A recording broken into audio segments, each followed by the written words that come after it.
გამარჯობა, გავახმოვანებ ბატონ მამუკას განცხადებას და გაგიზიარებთ მის ამჟამინდელ მდგომარეობას მის მიმართ განხორციელებულ ტერორთან და უსამართლობასთან დაკავშირებით.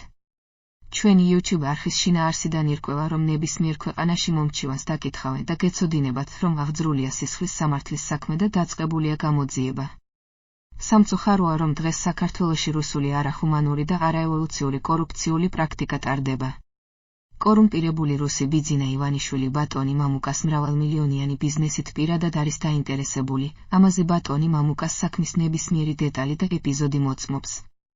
ბატონმა მამუკამ ორჯერ მიმართა გენერალურ პროკურატურას და შს მინისტრს, ასევე კრიმინალურ დეპარტამენტს, მაგრამ სამართალდამცავებმა რუსი ბიძინა ივანიშვილის ინტერესის გამო ადეკვატური რეაგირება არ მოახდინეს. ბატონ მამუკას მიმართ არასათანადო მოპყრობის დოკუმენტაცია უკვე განთავსებულია ჩვენს YouTube არხზე მითითებულ განყოფილებაში.